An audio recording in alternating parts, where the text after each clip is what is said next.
Welcome friends. ராஜராணி serial இன்னைக்கு எபிசோடில் வந்த இன்ட்ரெஸ்டிங்கான சீன்ஸ் பற்றி பார்க்கலாம். விக்கியோட அப்பா சரவணன் வீட்டில் போய் இப்போது சண்டை போட்டுட்ருக்கிறாரு. என்னோட பையன் ஜெயிலேருந்து வந்ததுக்கப்புறம் உங்கள் வீட்டு பொண்ணுக்கு ஃபோன் பண்ணி பேசியிருக்கிறான் அப்படின்னு சொல்கிறாரு. ஜெயிலில் பிடிச்சி போட்டதுனால ஏதோ கோபப்பட்டு பேசியிருப்பான். உங்கள் வீட்டில் ஒரு போலீஸ் அதிகாரி இருந்தால் என்னனாலும் பண்ணுவீங்களா அப்படின்னு கேட்குறாரு. என் பையன் காணாமல் போனதுக்கும் உங்கள் வீட்டு பொண்ணை நீங்கள் வீட்டில் கூப்பிட்டு வந்து வச்சிருக்கிறதுக்கும் ஏதோ ஒரு சம்மந்தம் இருக்குது அப்படின்னு சொல்கிறாரு. உங்கள் பொண்ணை பாதுகாப்பாக வீட்டில் கொண்டு வந்து விட்டுட்டு என்னோட பையனை ஊரை விட்டு துரத்தி விட்டுட்டீங்களா அப்படின்னு கேட்குறாரு சந்தியாட்ட. இல்லைன்னா உன்னோட அதிகாரத்தை பயன்படுத்தி அவனை லாக்கப்பில் வச்சு சித்திரவதை பண்ணிட்டு இருக்கிறியா அப்படின்னு சந்தியாவை பார்த்து கேட்குறாரு. உங்கள் பையன் காணும்னா வந்து போலீஸ் ஸ்டேஷனில் வந்து கம்ப்ளைண்ட் கொடுங்க, நான் ஆக்ஷன் எடுக்கிறேன் அப்படின்னு சொல்கிறாங்க சந்தியா. அதை விட்டுட்டு தேவையில்லாமல் இங்கே வந்து மிரட்டுற வேலை வச்சுக்கிட்டிங்கன்னா உங்களை பிடிச்சி உள்ளே போட வேண்டியது இருக்கும் அப்படின்னு சொல்கிறாங்க சந்தியா. என்னவே மிரட்டுறியா? என்னோட மகன் என்ன 24 மணி நேரத்தில் எனக்கு கிடைக்கணும், இல்லை அப்படின்னா உங்க யாரையும் நான் நிம்மதியாக இருக்க விட மாட்டேன் அப்படின்னு சொல்லிட்டு விக்கியோட அப்பா அங்கேருந்து போறாரு. அடுத்ததா சந்தியா, என்ன பார்வதி உனக்கு விக்கி கால் பண்ணானா அப்படின்னு கேட்குறாங்க. ஆமா அண்ணே, அது விஷயமா தான் நான் உங்கள்கிட்ட சொல்லலான்னு தான் வீட்டுக்கே வந்தேன் அப்படின்னு சொல்றாங்க. ஆனா அதுக்குள்ள ஆதியோட பிரச்சனை, இந்த மாதிரி நிறைய பிரச்சனைகள் வந்துருச்சு, அது சொல்றதுக்கான சூழ்நிலை இல்லாம போயிடுச்சு அண்ணி அப்படின்னு சொல்றாங்க பார்வதி.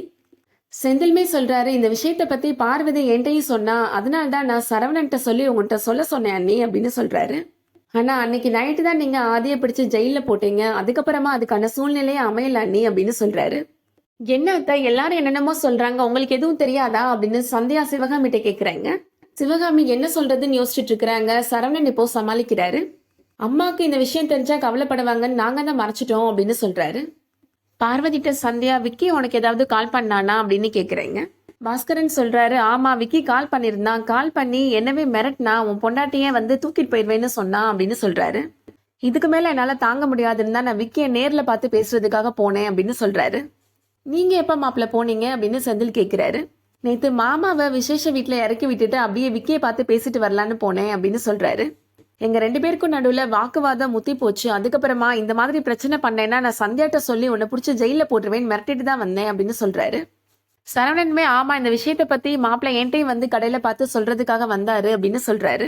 பாஸ்கரன் சொல்றாரு, சரவணன் மச்சான் அதுக்கப்புறமா வேலை விஷயமா ஏதோ கோவில் வரைக்கும் போகணும்னு போயிட்டாரு அப்படின்னு சொல்றாரு.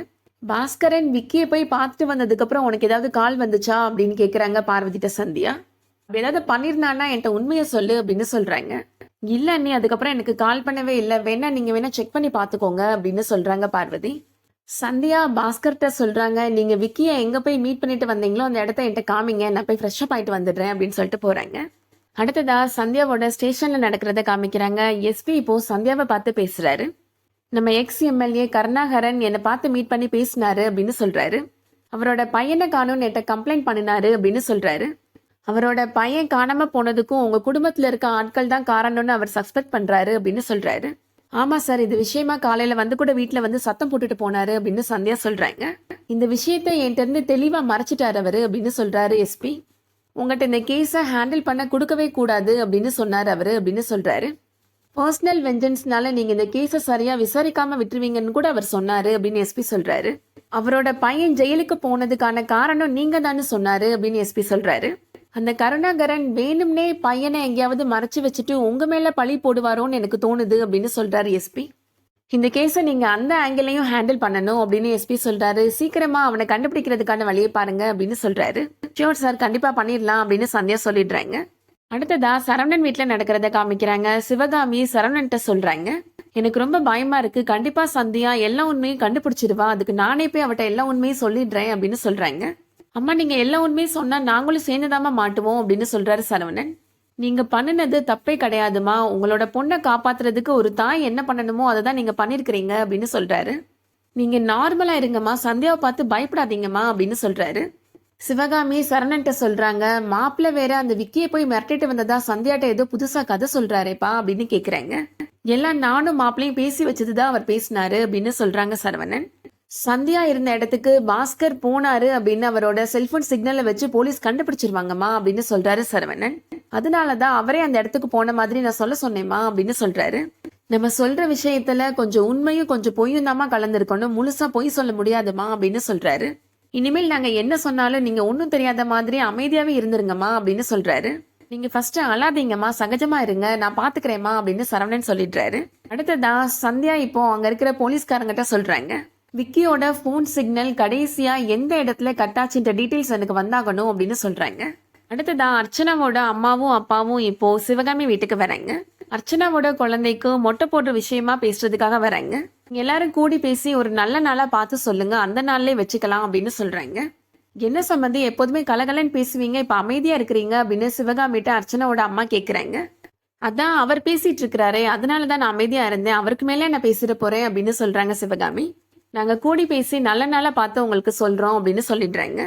அர்ச்சனா சிவகாமிட்ட சொல்றாங்க, இந்த ஃபங்க்ஷனுக்கு கண்டிப்பா சந்தியா வரணும் அத்தை, அதனாலதான் தேதி முடிவு பண்ணாம அம்மா அப்பா போறாங்க அப்படின்னு சொல்றாங்க. நீங்க தான் சந்தியாட்ட பேசி ஒரு நாள் லீவ் போட சொல்லணும் அத்தை அப்படின்னு சொல்றாங்க. நான் கண்டிப்பா சொல்றேன் அர்ச்சனா அப்படின்னு சிவகாமி சொல்றாங்க. அர்ச்சனா அம்மா சொல்றாங்க, சந்தியா கண்டிப்பா அங்க வரணும், வந்தா தானே சொந்தக்காரங்க முன்னாடி நமக்கு ஒரு மரியாதையா இருக்கும் அப்படின்னு சொல்றாங்க.